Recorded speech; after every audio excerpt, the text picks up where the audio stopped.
This video is sponsored by Vikings War of Clans, a game that gives us that nostalgic feeling of the 90s and 2000s when the best strategy games were being made, except this one is available on mobile.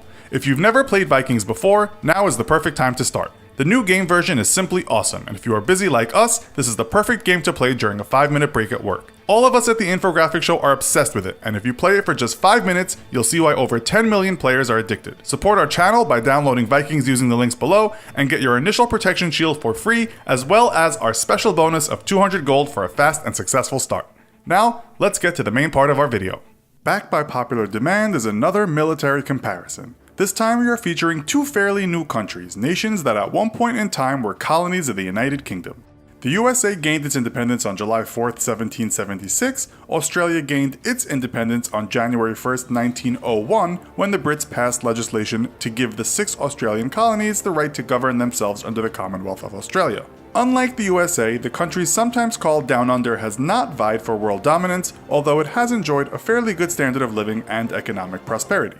The countries are certainly not enemies unless you play Grand Theft Auto, which pits them head-to-head in a fictional conflict. How would they fare against each other if that were a reality?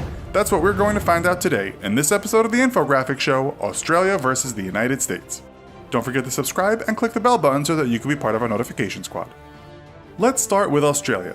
At around 2,969,907 square miles, the country is the 6th largest in the world. Much of it is uninhabited, as many of Australia's population live close to the coast on different sides of the country. If you look at population density maps, you will see just how much of Australia's 24,659,200 people are huddled into small chunks of the country. Australia's indigenous Aboriginal people may have lived in the harsh environment of Central Oz, but for most Australians, much of their huge country is a no man's land. Australia's nominal GDP for 2016 was $1.257 trillion, making it the 13th largest GDP in the world, just above Spain and just below Russia. GDP per capita is $49,927. Now, let's turn to some USA basics. The USA is also a very large country, at 3,797,000 square miles, although it's way more crowded than Australia. This makes it the 3rd largest country behind Canada and Russia, although it is very similar in size to China. It has a population of 325,365,000, the US GDP is $19.417 trillion and $57,466 per capita. We could say the US has the world's biggest economy, but many experts now say this is China. The International Monetary Fund, CIA Factbook, and World Bank all say China is number 1. An interesting article recently published by Pew Global explains that various countries around the world have a different opinion on who has the biggest GDP, with slightly more countries believing the USA is still the larger economy. One thing we know for sure is that the USA spends a lot more on its military than any other country in the world, and by a country mile too. Its military is regarded as the strongest in the world, and it probably should be, with a $611 billion defense budget, which is about 3.3% of the GDP. That was for 2016, and sometimes the figure is stated as slightly less. For 2017, Donald Trump's budget for defense is around $587 billion, which is by far the biggest chunk of the USA's discretionary budget. More than a third of that goes to operations and maintenance, with just less than a quarter on military personnel. The most expensive program at the moment are those rather pricey F-35 Joint Strike Fighters. The budget for those alone was $11.6 billion in 2016 and will be $10.5 billion in 2017. To put that into perspective, the Environmental Protection Agency is allocated just $7.65 billion for 2017. Australia doesn't spend much by comparison, but is still 12th on the list of the biggest defense spenders in the world. Some sources put Brazil ahead and some behind. For 2017, it will spend $24.1 billion US dollars. According to the Australian government, it's going to spend big over the next decade, with some military media stating that the country intends to become a lethal military force. The Ministry of Defense said recently that it has a commitment to security and stability around the globe, as relations between various countries seem tenuous at the moment. Much of the money spent will go to the Navy, which is not surprising given the country's geographical location. It has also joined in the spending frenzy on the aforementioned F-35 Joint Strike Fighters. What do these two countries get for their money? In terms of feet on the ground, out of the USA's 325 million people, 1.3 million are active military personnel and a further 811,000 act as reserve personnel. This is much larger than Australia's 61,000 active personnel and 21,000 reserves. Not surprisingly, the USA also has a lot more land equipment. In total, it has 5,884 tanks, 41,000 armored fighting vehicles, 1,934 self-propelled guns, 1,299 towed artillery, and 1,331 multiple launch rocket systems.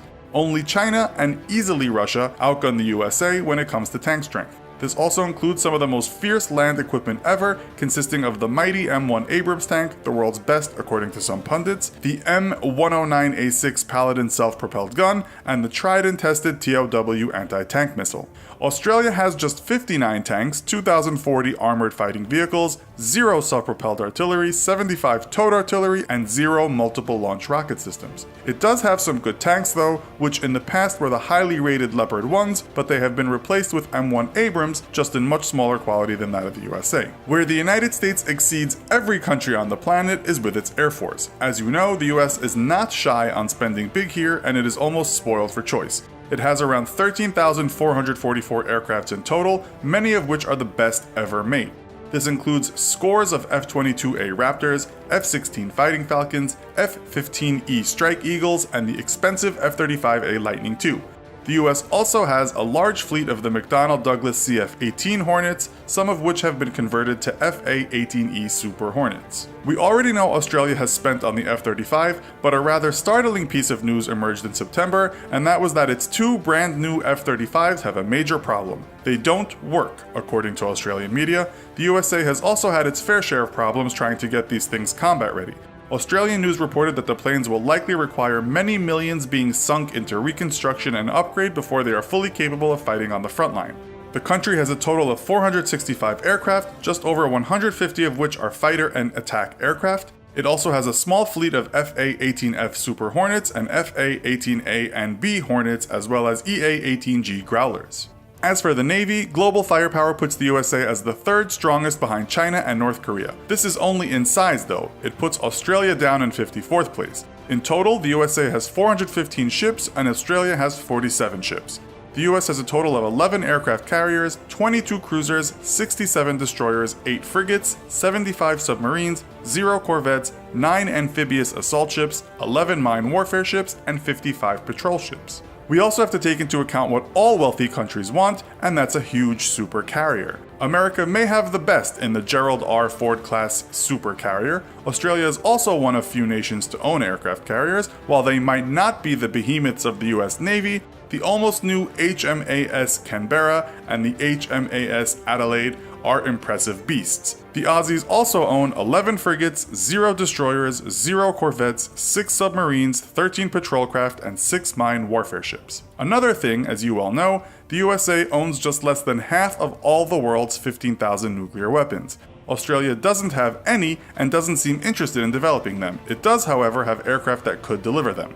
In conclusion, these two countries have been strong allies for a very long time. If anything did happen to break that bond, America is far too powerful for Australia. The only chance Australia would have is that harsh environment its people are used to living in. Maybe all those dangerous creatures that inhabit the country would get on side. So, what do you think of this theoretical matchup? Does Australia possibly stand a chance? Let us know in the comments. Also, be sure to check out our other video called North Korea versus South Korea. Thanks for watching, and as always, don't forget to like, share, and subscribe. See you next time!